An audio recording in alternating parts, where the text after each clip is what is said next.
Assalamualaikum warahmatullahi wabarakatuh. Innal hamdalillah nasta'inuhu wa nastaghfiruhu wa nu'minu bihi wa natawakkalu alayhi wa na'udzu bihi min shururi anfusina min sayyiati a'malina. من يهديه الله فلا مضل له ومن يضلل فلا هادي له أشهد أن لا إله إلا الله وحده لا شريك له وأشهد أن سيدنا ومولانا وحبيبنا محمدا عبده ورسوله اللهم صل وسلم وبارك عليه وعلى آله وأصحابه والتابعين لهم إلى يوم القيامة أما بعد وقد قال في كتابه الكريم إن الذين قالوا ربنا الله ثم استقاموا تتنزل عليهم الملائكة ألا تخافوا ولا تحزنوا وأبشروا بالجنة التي كنتم توعدون نحن أولياؤكم في الحياة الدنيا وفي الآخرة ولكم فيها ما تشتهي أنفسكم ولكم فيها ما تدعون نزلا من غفور رحيم ومن أحسن قولا ممن دعا إلى الله وعمل صالحا وقال إنني من المسلمين وقال تعالى كل نفس ذائقة الموت وإنما توفون أجوركم يوم القيامة فما زحزح عن النار وأدخل الجنة فقد فاز وما الحياة الدنيا إلا متاع الغرور. Hadirin yang dimuliakan Allah SWT,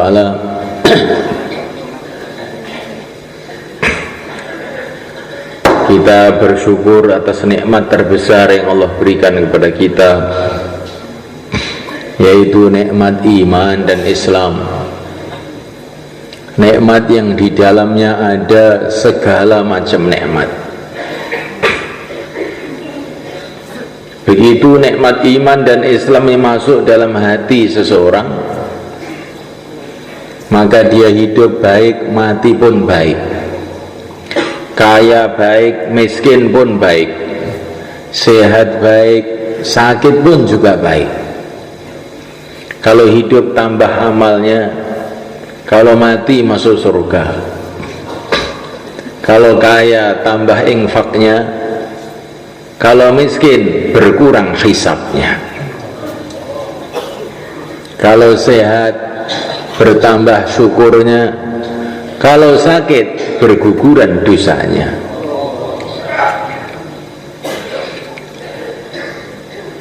Nikmat imanlah nikmat yang terbesar yang Allah berikan kepada seseorang. Begitu orang itu ada nikmat iman dan Islam di dalam dirinya, saat itu juga, detik itu juga dia sudah beruntung, sangat beruntung. Sebaliknya semulaikan, tidak ada musibah yang lebih besar di dunia ini melebihi bila seseorang itu dicabut darinya nikmat iman dan Islam, atau tidak diberi sama sekali nikmat iman dan Islam. Kalau orang sudah tidak ada iman, tidak ada Islam, hidup adalah malapetaka, mati lebih malapetaka lagi. Hidup tambah dosanya, mati ke neraka.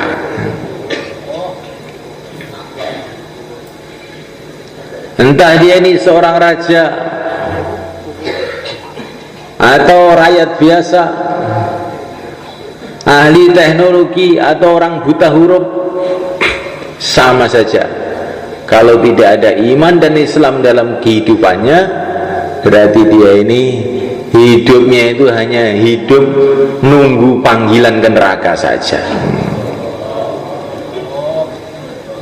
Hidupnya hidup yang sangat mengerikan.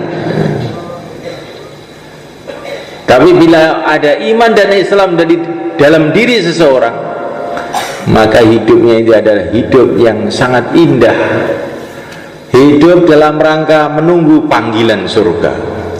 Semoga termasuk kita semua. Hadirin dimulakan Allah SWT. Kemudian Allah SWT telah memberikan kepada kita karunia yang besar lagi saat ini. Allah SWT tolong kita untuk sholat maghrib berjamaah. Satu perkara yang besar ini mereka. Sholat berjamaah di masjid ini bukan dihitung mulai sholatnya, dihitung mulai berangkatnya dari rumah, mulai persiapan-persiapannya. Maka yang berangkat awal pahalanya tambah banyak. Mulai dia pakai baju, mulai dia pakai sarung, mulai dia menyiapkan sandalnya, atau menyiapkan mobilnya, atau menyiapkan sepeda motornya, atau sepeda ontelnya, mulai dia bergerak menuju masjid, maka mulai dia mendapatkan pahala sholat. Belum sholat, tapi sudah dapat pahala sholat. Tapi bukan berarti saya sudah dapat pahala sholat terus nggak usah sholat, tidak begitu. Kayak Islam sejati itu di Caruban itu, pokoknya niat tok untuk ganjaran, wis nggak usah sholat, nggak oleh ngono kuwi. Kalau niat tapi tidak mau sholat, itu namanya bukan niat. Itu namanya bukan niat. Namanya niat itu kalau orang tuh usaha betul-betul untuk mengerjakan, itu namanya orang niat. Hadirin dimulakan Allah Ta'ala. Begitu kita duduk di masjid menunggu sholat, dapat pahala sholat lagi. Begitu kita sholat, selesai sholat, selagi belum berpindah dari tempat duduknya, masih dapat pahala sholat. Dan didoakan oleh para malaikat, Allahumma ighfir lahu, Allahumma arhamhu, ya Allah ampuni dia, sayangi dia. Masya Allah, ini karunia yang besar.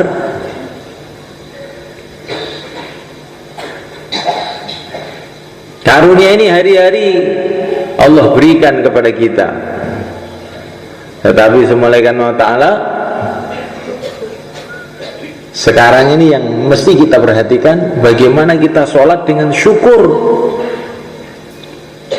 Bahwa kita ini harus memahami bahwa sholat ini perkara besar.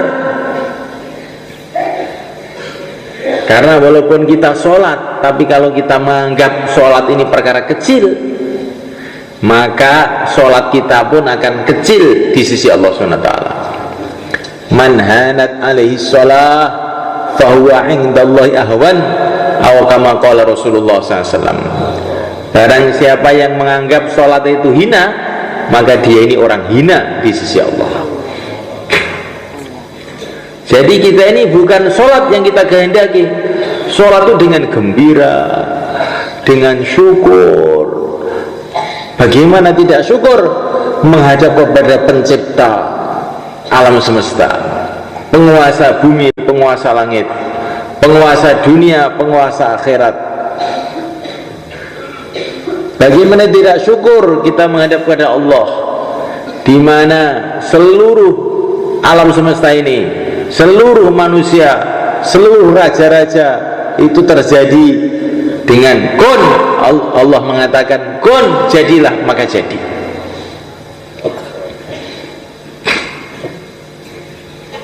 Namulakan Allah Ta'ala, bagaimana tidak syukur menghadap kepada Allah. Dialah penguasa dunia, penguasa akhirat, pencipta neraka, pencipta surga, pencipta segala-galanya, penguasa segala-galanya, yang maha rahman, yang maha rahim, yang maha kasih sayang kepada hambanya. Maka kita mengucapkan Allahu Akbar dengan bergetar hati kita, menggigil badan kita, karena saking syukurnya, saking takutnya kepada Allah SWT. InsyaAllah mulai kan, baru sholat kita itu nanti ada nilai di sisi Allah. Sholat yang seperti inilah semulaikan yang dikatakan 2 rakaat tengah malam lebih mahal daripada dunia seisinya. Kemudian semulaikan, setelah itu Allah memberikan karunia yang besar lagi kepada kita. Kita ditolong oleh Allah untuk duduk dari berbagai-bagai daerah, berbagai-bagai kalangan ulama, kalangan santri, pegawai negeri, petani, pedagang, pelajar, orang kaya, orang miskin telah berkumpul di masjid Allah. Untuk apa? Semata-mata mencari ridho Allah, tidak mencari apa-apa. Saling menyayangi karena Allah, saling mencintai karena Allah. Dalam satu hadis yang diriwayatkan Imam Suyuti dalam kitab Al-Budur As-Safirah fi ahwali daril akhirah, nanti pada hari kiamat di padang mahsyar ada panggilan-panggilan untuk orang-orang yang akan dimasukkan surga tanpa hisab. Di antara yang dipanggil itu semulaikan, mana orang-orang yang saling cinta mencintai karena Allah? Bangkitlah, masuklah surga tanpa hisab. Maka orang-orang yang dulunya di dunia ini saling cinta mencintai karena Allah, mereka berdiri dan ternyata tidak banyak. Ditanya oleh para malaikat, kamu saling cinta mencintai karena Allah, apa dulu yang telah kamu buat?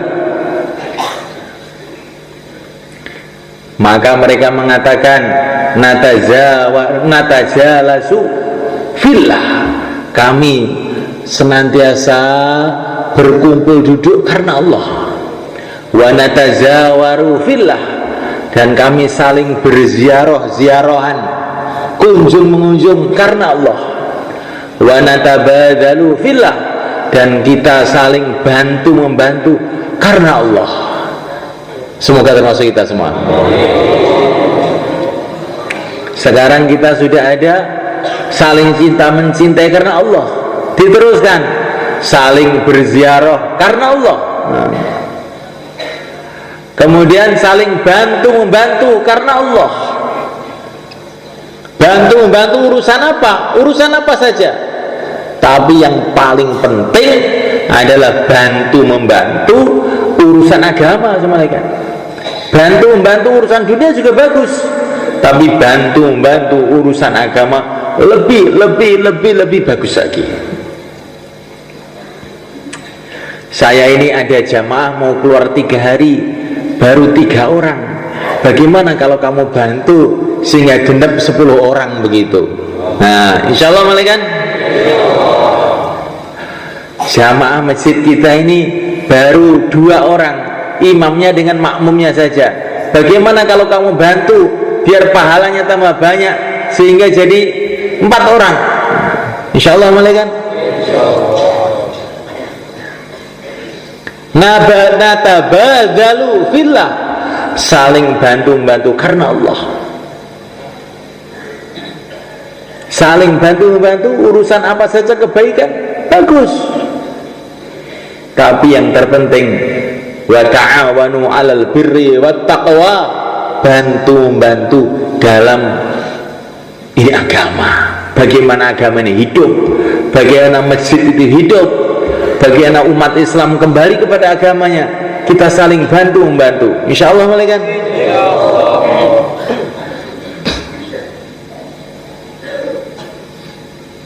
Majlis-majlis seperti ini adalah majlis yang mahal, malaikat. Karena ini bukan hanya majlis saling mencintai karena Allah saja, tapi ini juga majlis ilmu. Dalam satu hadis dikatakan, barang siapa pergi ke masjid untuk menghidupkan majlis ilmu, dapat pahala seperti haji yang sempurna. Majlis seperti ini mahal sekali, perlu kita buat di masjid-masjid kita. Ini majlis untuk kita fikir sama-sama. Di sini ada fikir, fikirnya Rasulullah SAW, fikirnya Sayyidina Abu Bakar As-Siddiq radhiyallahu ta'ala anhu, fikirnya Sayyidina Umar bin Khattab radhiyallahu ta'ala anhu, fikirnya para sahabat, fikirnya para ulama, fikirnya para pejuang-pejuang, memikirkan bagaimana umat ini kembali kepada agama. Satu hari baginda Nabi SAW berjumpa dengan Sayyidina Abdullah ibnu Abbas radhiyallahu ta'ala anhu.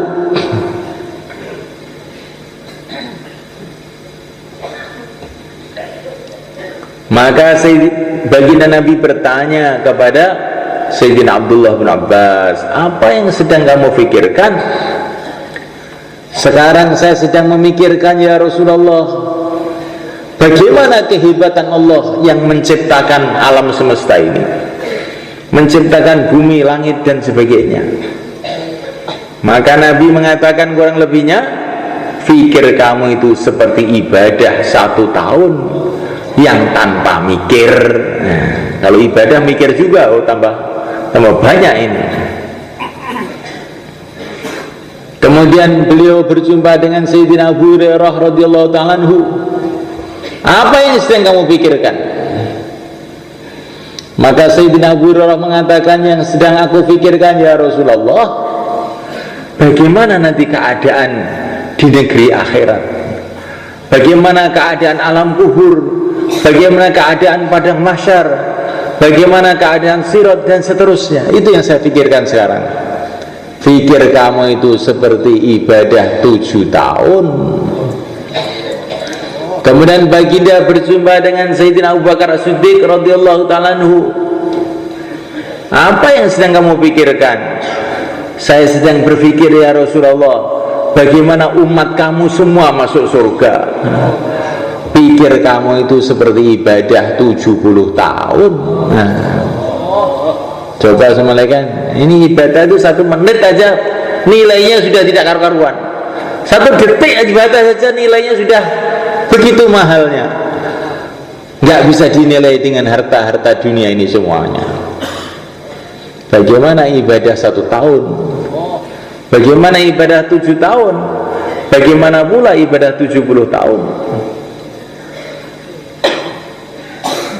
Ini ibadah 70 tahun itu kalau kita mikir, bagaimana umat kembali pada agama sendiri? Bagaimana kalau semua orang kita ajak mikir begitu? Jadinya ibadah berapa juta tahun? Wallahu alam kalau diterima oleh Allah. Tapi ini juga jangan salah paham. Saya sudah mikir, maka nanti nggak perlu tahajud lagi, ibadah saya sudah banyak. Itu keliru. Pergi ke masjid untuk menghidupkan taklim sudah seperti haji, maka nggak perlu haji lagi. Ya keliru. Kamu dapat pahala haji tapi belum haji. Dapat pahala haji tapi kamu harus haji kalau mampu. Walaupun memikirkan umat, merisaukan umat, ini pahalanya besar sekali, kayak ibadah bertahun-tahun, malaikat. Tapi kita harus ibadah juga. Kalau kita tidak ibadah, kita rugi dan menunjukkan kita ini bohong saja. Ciri khas orang-orang yang memikirkan umat, para nabi, para rasul, para sahabat, mereka ini ibadahnya habis-habisan. Kanu qalilan minal laili ma yahja'un wa bil ashari hum yastaghfirun. Malam sedikit tidur karena ibadah. Menjelang subuh waktu sahur mereka istighfar. Sudah ibadah semalam-malam suntuk masih juga belum puas, istighfar. Diakhiri dengan istighfar, merasa ibadahnya belum sempurna.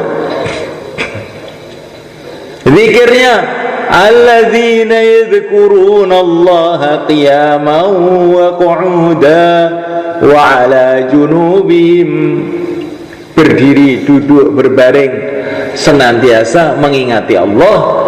Itulah kehidupan pejuang-pejuang dulu, yaitu para sahabat radhiyallahu ta'ala anhum ajma'in. Maka karunia yang Allah berikan kepada kita ini begitu banyak saat ini. Maka kita syukuri karunia ini. Bagaimana cara mensyukuri? Hatinya gembira, senang ditolong oleh Allah untuk perkara ini. Dan kemudian mereka kita ceritakan kepada orang lain. Wa amma bi ni'mati rabbika fahaddits. Nikmat-nikmat Tuhanmu ceritakan. Ini kalau menurut sastra Arab mereka, wa amma bi ni'mati rabbika itu maknanya hanya nikmat Tuhan kamu saja kamu ceritakan sama orang. Jadi nggak usah cerita yang menyedih-nyedihkan, yang nyumpek-nyumpeki, nggak usah ceritakan. Saya perut saya sakit, rasakno dhewe, rasa ngomong, rasakno dhewe ae. Engko malah sing ngrungokne melok lara sisan. Jadi malaikat Allah Ta'ala, kecuali kalau pada dokter biar diobati lain lagi. Tapi kalau orang itu terbiasa atau mengeluh kemana-mana mengeluh, itu nggak bagus malaikat. Perkataan yang paling tidak disukai oleh Allah adalah perkataan mengeluh, keluhan-keluhan, sambat. Wong senengane sambat. Allah nggak suka. Yang Allah suka itu cerita kebaikan-kebaikan. Ceritakan kepada orang lain. Wa amma bi ni'mati rabbika fahaddits. Malam ini kita betul-betul beruntung, Masya Allah. Ke masjid, sholat jamaah, pahalanya berlipat-lipat. Bikin majlis fikir, pahalanya berlipat-lipat. Berkumpul teman-teman karena Allah. Ini kalau terus-terus bisa-bisa masuk surga tanpa hisab. Kita hadir dalam majlis ilmu seperti pahala haji, Masya Allah. Alangkah besarnya karunia Allah kepada kita saat ini. Kemudian yang ketiga, bagaimana karunia yang besar ini kita tular-tularkan sama orang lain. Termasuk tandanya syukur itu kalau kita mau memikirkan orang lain. Kalau kita dikasih oleh Allah SWT beras, maka diantara syukurnya kita harus keluarkan zakatnya beras. Kalau kita dikasih oleh Allah harta, maka diantara syukurnya kita berikan kepada orang-orang yang memerlukan. Kalau Allah SWT memberikan kepada kita karunia agama, maka juga diantara syukurnya kita ngajak-ngajak orang kepada agama. Kita tular-tularkan agama ini kepada orang lain. Ini sebagai tanda bahwa kita syukur nikmat agama ini. Nah, oleh karena Allah Ta'ala, karena agama ini satu nikmat, dan agama ini juga amanat, titipan, nikmat untuk kita dan titipan untuk umat. Dikatakan oleh para ulama, agama itu ibaratnya kayak obat mujarab yang siapa minum dia akan sehat selama-lamanya, yang tidak minum akan sakit selama-lamanya. Kemudian obat mujarab ini telah diberikan oleh Allah kepada Rasulullah SAW. Ini obat untuk umatmu.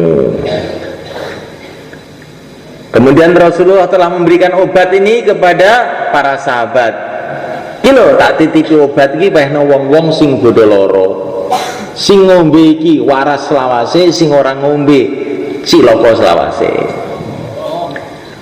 Maka para sahabat telah membagi-bagikan obat ini kepada semua orang yang mereka mampu bagi. Telah dibagi-bagikan ke timur, ke barat, ke utara, ke selatan. Kemudian para sahabat telah memberikan obat ini kepada generasi setelahnya, namanya para tabi'in. Terus generasi setelahnya sampai akhirnya kepada kita. Kita ini dapat titipan dari Rasulullah, obat mujarab itu. Sedangkan umat ini berjuta-juta, bermiliar-miliar umat dalam keadaan sakit keras. Mereka menghadapi malapetaka kekal abadi. Obatnya yang bawa kita. Terus kita ini tidak mau memberikan. Bahkan obat itu dikleler-klelerkan, nggak kita rawat.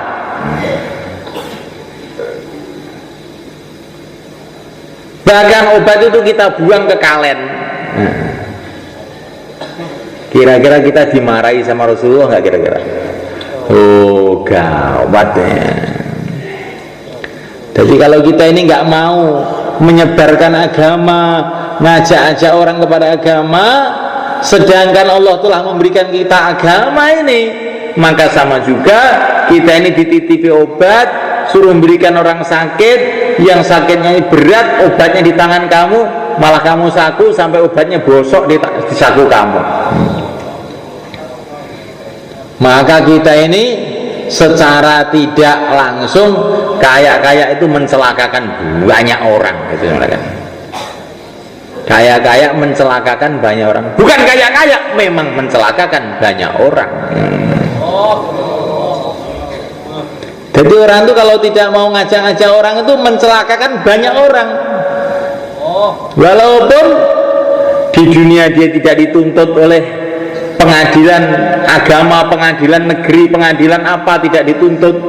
Dia tidak akan ditangkap polisi, nanti di akhirat dia akan ditangkap di padang mahsyar, akan dihadapkan kepada pengadilan. Kenapa kamu punya obat mujarab, tetangga-tetangga kamu tidak kamu bagi, sehingga mereka akhirnya celaka?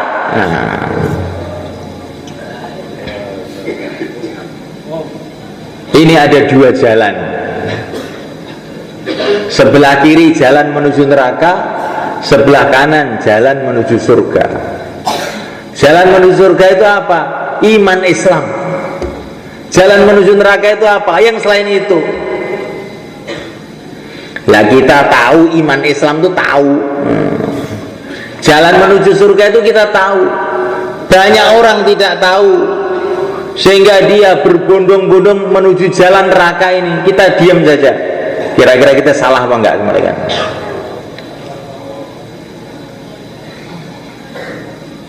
Ya sekarang ini yang lebih bahaya lagi semuanya kan. Banyak orang yang sudah tahu iman Islam itu, tapi tetap dia juga jalan menuju neraka. Karena kelalaiannya, karena suasana-suasana yang buruk,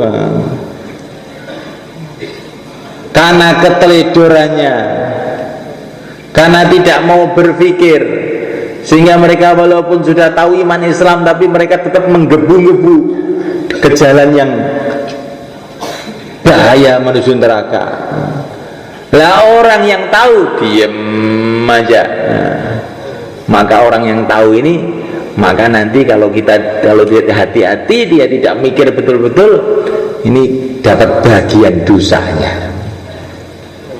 Al-Imam Al-Ghazali rahimahullah dalam kitab Ihya, beliau mengatakan kalau ada orang yang tidak tahu satu masalah agama, tempatnya di pojok dunia sana, dan kamu tahu dan kamu tidak berbuat apa-apa,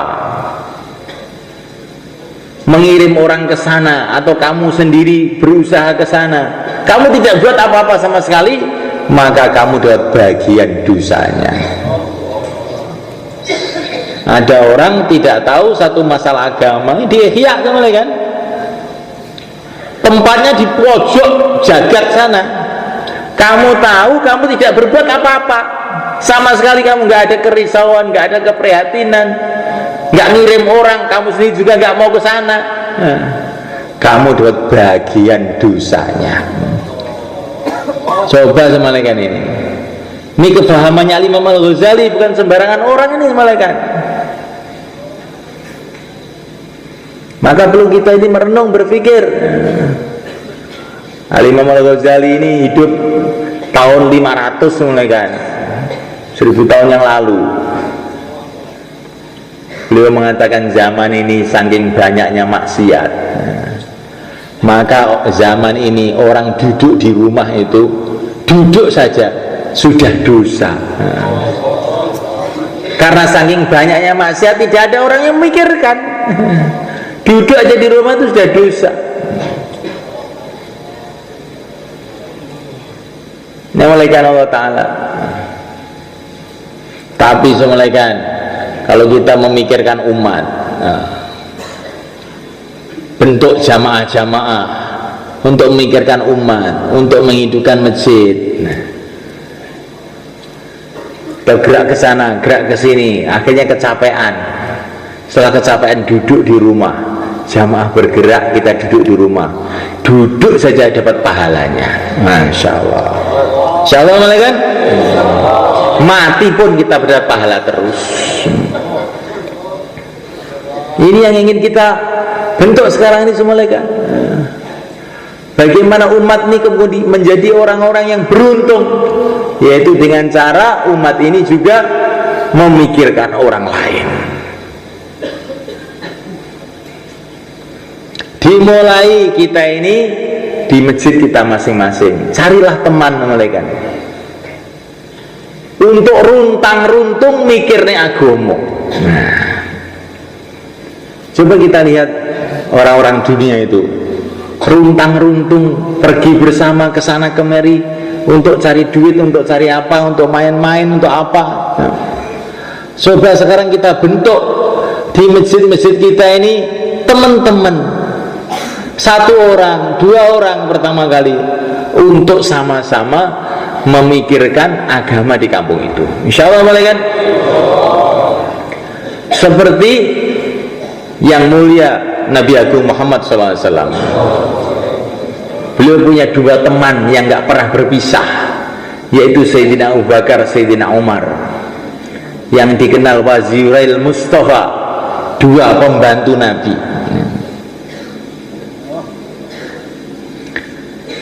Nabi pergi kemana saja, 2 orang ini mesti ikut, pergi bareng, pulang bareng, sampai akhirnya pun kuburnya bareng 3 orang ini. Kalau kita pergi ke Masjid Nabawi, maka di sana ada makamnya yang mulia Nabi Agung SAW. Di sebelahnya Sayyidina Abu Bakar Siddiq radhiyallahu ta'ala anhu, di sebelahnya Sayyidina Umar bin Khattab radhiyallahu ta'ala anhu. Ketika Sayyidina Umar dikubur di situ, Sayyidina Abu Bakar dikubur di situ bersama Rasulullah, maka Sayyidina Ali bin Abi Thalib radhiyallahu ta'ala anhu mengatakan, sudah saya kira, katanya. Dulu Rasulullah kemana saja ya bersama Abu Bakar dan Umar. Sekarang sudah di alam kubur pun bersama Abu Bakar dan Umar. Dan Rasulullah mengatakan, nanti hari kiamat aku bangkit di padang mahsyar bersama Abu Bakar dan Umar. Lah kita bentuk jamaah kecil ini di masjid-masjid kita, namanya jamaah 2,5 jam. Bagaimana malaikat? Hari-hari kita bergerak dengan 3 orang aja dulu, bergerak untuk ngajak umat ini berpikir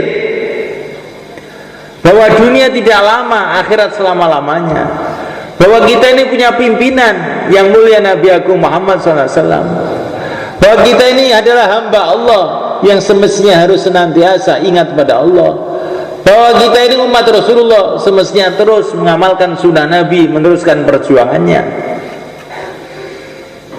Bahwasanya sekarang ada usaha yang sangat menguntungkan, hasilnya besar. Usaha apa itu? Usaha masjid. Insyaallah mulai kan? Kita bergerak. Lama-lama nanti bukan 1 jamaah, 2 jamaah, 3 jamaah, 4 jamaah. Lama-lama jamaah 2,5 jam menjadi jamaah 3 hari. Kemudian jadi jamaah 40 hari. Kemudian jamaah 4 bulan. Jadi jamaah IPB. Dari jamaah negeri jauh. Kita bentuk fikir yang umat ini. Kita fikir yang jauh-jauh di samping yang dekat-dekat. Karena Rasulullah dulu memikirkan seluruh umat, kita pun juga harus memikirkan seluruh umat. Rasulullah dulu memikirkan kampung-kampung lain, kita pun memikirkan kampung-kampung lain. Jangan bertanya mengenai biayanya, yang penting kita gerak. Dan malam hari kita berdoa. Insyaallah kan? Hari-hari bergerak, setiap malam berdoa, menangis kepada Allah. Nanti kan, kalau orang itu kerjanya diterima oleh Allah, maka Allah akan datangkan hidayah-hidayah di tempat yang dia tidak bisa datang. Namanya Allah Ta'ala. Coba kamu lihat Nusantara ini, berapa ribu pulau di Nusantara ini. Indonesia ini loh, ribuan pulau, 12.000 pulau. Hampir semua ada umat Islam di situ. Bagaimana orang-orang dulu sampai ke tempat-tempat itu? Ini namanya barokah dari Allah, pertolongan dari Allah. Maka kita jangan kecil hati semuanya kan. Ini bukan sahabat, bukan apa, tapi mereka mengikuti kehidupan sahabat, mengikuti perjuangan Nabi, Allah akhirnya berkati. Para sahabat berpikir untuk bagaimana agama sampai ke ujung-ujung dunia. Mereka tidak sampai ke Temboro, tapi agama sampai ke Temboro. Para sahabat tidak sampai di Madura, tapi agama sampai di Madura. Karena mereka berpikir untuk seluruh alam, akhirnya Allah jadikan barokah gerak mereka, doa mereka, ilmu mereka, akhlak mereka, perjuangan mereka, barokahnya sampai ke seluruh alam. Yang penting kita niati begitu. Allah berkuasa apa yang Allah kehendaki. Dulu ada satu suku di Jazirah Arab namanya Bani Sulaim. Para sahabat belum sempat datang ke tempat itu. Suku itu semua menyembah berhala. Tapi tiba-tiba semua kan, berhalanya itu loh mengeluarkan suara-suara yang isinya mengajak mereka masuk Islam. Kullil qabilati min Sulaimin kulliha Zahabal anisu wa asya ahlul masjidi. Katanya berhala itu mengucapkan lagu-lagu. Jadi berhala ini bisa lagu juga. Ada karbon bisa lagu, nggak apa-apa, asalkan lagu yang bener aja, jangan lagu cubit-cubitan, rusak.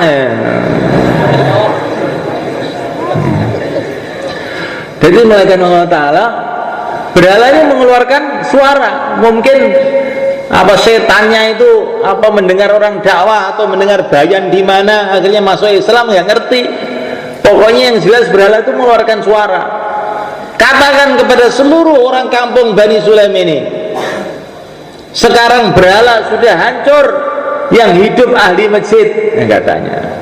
Akhirnya orang Bani Sulaim ini pada datang ke Madinah. Waktu itu Nabi masih duduk di masjid. Orang-orang Bani Sulaim kafir datang mau mencari Rasulullah. Pimpinannya namanya Abbas ibnu Mirdas, dan dia ini merupakan juru kunci berhalanya. Datang ke masjid, baru sampai di pintu masjid, Nabi mengatakan, Abbas, padahal Nabi itu nggak pernah kenal. Bagaimana cerita berhala kamu? Terkejut dia, loh kok Nabi kok tahu? Asyhadu alla ilaha illallah wa asyhadu anna Muhammadar Rasulullah. Padahal Bani Sulaim ini kampungnya belum pernah didatangi para sahabat. Di barokah fikirnya para sahabat yang diterima oleh Allah, niatnya menyebarkan agama ke seluruh alam yang telah diterima oleh Allah, karena shadiq, sungguh-sungguh dalam niatnya, maka barokahnya sampai kemana-mana seluruh alam. Nah, malaikat Allah Nabi dakwah di Mekah 13 tahun. Ada orang namanya Abu Sufyan, ini pimpinannya orang kafir Mekah. Nggak mau itu, masuk Islam itu nggak mau, menentang Islam, bahkan menghunus pedang untuk memerangi orang Islam. Akhirnya Nabi pun hijrah ke Madinah. Satu hari Abu Sufyan ini keluar ke Mekah, jalan-jalan naik kuda, tiba-tiba ketemu anjing. Mulaikan anjing itu bilang, orang Mekah, kenapa kamu tidak mau masuk Islam? Datang ke Madinah masuk Islam. Maka Abu Sufyan dikatakan begitu, bukan masuk Islam, langsung dia lari masuk ke Mekah. Jangan sampai ini anjing didengar orang banyak ini. Nanti orang Mekah masuk Islam semua. Dia nggak mau juga masuk Islam. Didakwai anjing lo nggak mau. Tapi dalam hatinya ini dia sudah ada rasa Islam ini jendawat tenan Islam ini. Gawat ini. Ini duduk sembarangan ini. Ini bukan rekayasanya Muhammad. Ini Islam, ini agama Allah ini. Nggak tahu nanti bagaimana jadinya. Tapi akhirnya tidak lama kemudian dia dapat berita yang mengejutkan dia. Putrinya Abu Sufyan ini, putrinya Abu Sufyan, namanya Ummu Habibah, dikawin sama Rasulullah. Makanya dia loh. Maka dia ini agak bingung juga, gimana ini kok istri saya, putri saya dikawin sama Muhammad ini. Akhirnya orang-orang datang, Abu Sufyan, putri kamu loh dikawin sama Muhammad sekarang. Maka dia ini bingung jawabnya. Ya nggak apa-apa, Muhammad kan jagoan orangnya. Nggak apa-apa. Punya mantu kayak Muhammad, siapa yang bisa punya mantu kayak Muhammad, katanya dia. Tapi akhir-akhirnya dia ini tambah redup, akhirnya masuk Islam mereka. Jadi orang itu ada yang masuk Islam itu begitu susah sekali kayak Abu Sufyan itu. Udah memusuhi Nabi terus sampai tahu macam-macam mukjizat Nabi, macam-macam kehebatan Nabi, menter saja, nggak peduli. Sampai akhirnya juga masuk Islam. Ada orang masuk Islam itu begitu mudah, kayak Sayyidina Abu Bakar. Begitu Rasulullah mengatakan saya utusan Allah, benar kamu utusan Allah, enggak tanya apa-apa, sudah benar gitu aja, sudah benar kamu utusan Allah. Seperti Abdullah bin Salam, ini seorang pendeta Yahudi di Madinah, baru melihat Rasulullah. Oh, orang kayak seperti ini nggak mungkin bohong. Asyhadu alla ilaha illallah wa anna Muhammadar Rasulullah. Jadi ada orang tuh masuk Islam tuh mudah begitu. Ada juga yang berliku-liku sampai tua-tuanya akhirnya masuk Islam juga. Ada juga yang sampai mati tidak masuk Islam kayak Abu Jahal. Maka kita dalam dakwah ini perlu sabar. Ada juga orang yang taskil langsung siap, ya ada ya insya Allah ya. Taskil lagi insya Allah, sampai yang taskil sudah mati ganti orang lain masih insya Allah. Ada juga begitu. Ditelateni saja ini, mungkin barangkali ini termasuk keturunan Abu Sufyan ini ya. Akhir-akhirnya itu 4 bulan juga insya Allah boleh kan. Nah begitu, jangan putus asa. Ini orang ini susah Pak, sulit. Oh Abu Sufyan lebih sulit lagi. Dia bukan insya Allah gitu, hunus pedang ya. Kalau tidak apa hunus pedang, ayo perang ya. Tapi akhir-akhirnya itu malah berjuang habis-habisan dan mati di Syam fisabilillah. Jadi semulaikan Allah Ta'ala, kita sabar insya Allah mulaikan. Kenapa Allah bikin begitu? Supaya kita ini tahu bahwa surga itu mahal mulaikan. Surga itu mahal mulaikan. Kita ingin mendapatkan istana-istana di surga, ingin bersanding dengan Rasulullah SAW di surga, ingin dapat kemuliaan selama-lamanya, gratis? Oh tidak, mahal ini. Hanya orang-orang yang memang nekat saja yang dapat. Kalau orang yang tidak nekat, maka ditertawakan oleh para malaikat nanti semacam. Ibaratnya seperti orang pergi ke toko mobil Mercedes, bawa uang 5 rupiah. Ini uang 5 rupiah, 5 rupiah loh ini. Ini 5 rupiah ini Mbak, ini apa? Untuk beli pentilnya pun nggak cukup. Untuk pentilnya aja nggak cukup. Oh saya punya 50.000 pentilnya juga belum cukup, lapnya aja nggak boleh itu Mercedes, harganya 500.000 lapnya saja.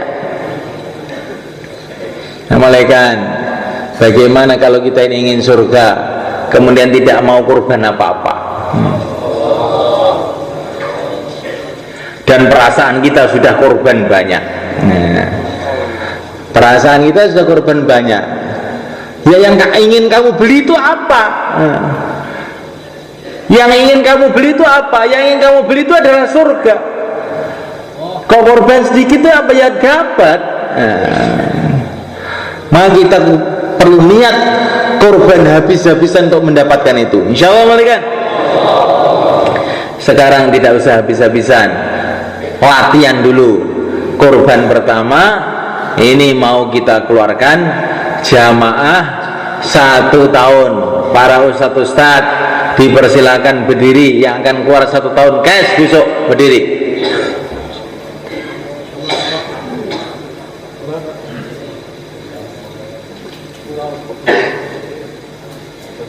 Berdiri. Kok nggak bisa berdiri gimana? Sini tengah. Biar dilihat ini tengah.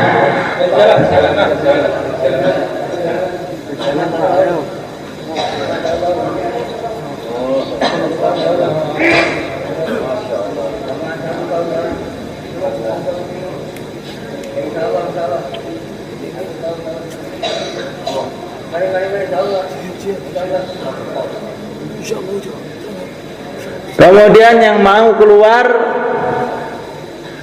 IPB semuanya dalam waktu-waktu dekat ini maupun yang secepat-cepatnya ini. Nah, silakan. Yang mau niat India, Pakistan, Bangladesh berdiri ke timur. Qabalallah.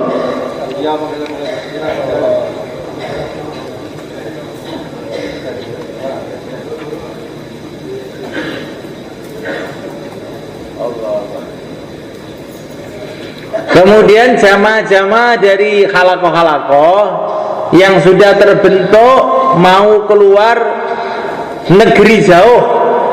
Nah, jamaah-jamaah dari halakoh yang sudah terbentuk mau keluar negeri jauh, silakan berdiri ke belakang juga.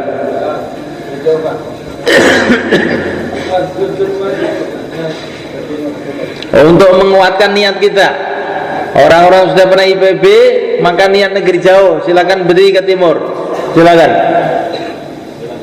Ini jamaahnya Pak Sobirin pertama.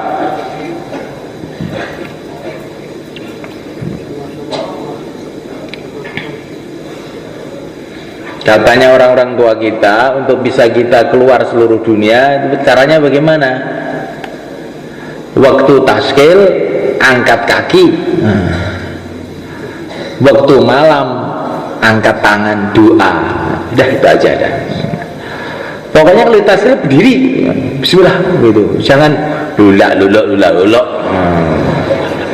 Taskil ngadeg, bengi ndonga.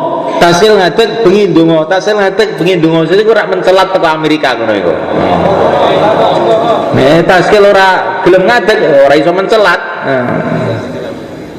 Monggo. Mboten sawedi dakwah niki, yes. Niki mau dijajal sak donya ngoten niku. Tasil ngadeg bengi ndonga, tasil ngadeg bengi ndonga, akhire teko ndi-ndi. Lah niki pun bukti mboten dongeng. Monggo mohon jumeneng. Mohon saniki sekawan wulan. Sekawan dosa dinten kes jumeneng. Nah, monggo. 4 bulan, 40 hari kes jumeneng ngetan, monggo. Monggo. Nah. Ini Pak Arif mau ke Irian ini. Nah.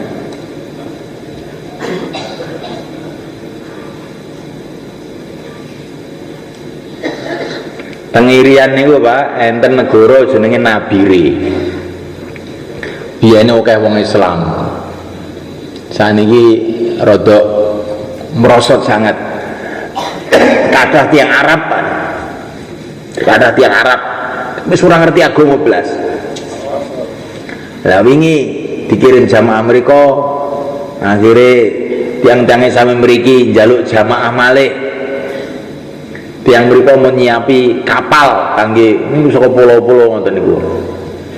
Lah niki nek kita mikir daerah sing mboten ten sing mikir ngoten niku ganjarane kathah, Pak.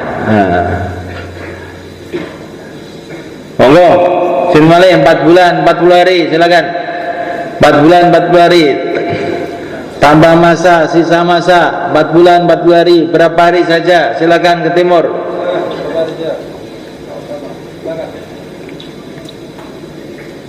Monggo, taqabbalallah. Masyaallah.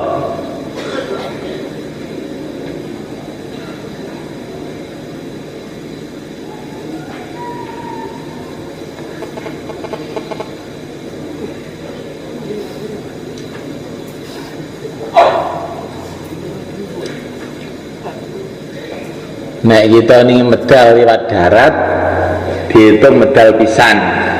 Nek kita nih medal lewat lautan dihitung metu ping 10.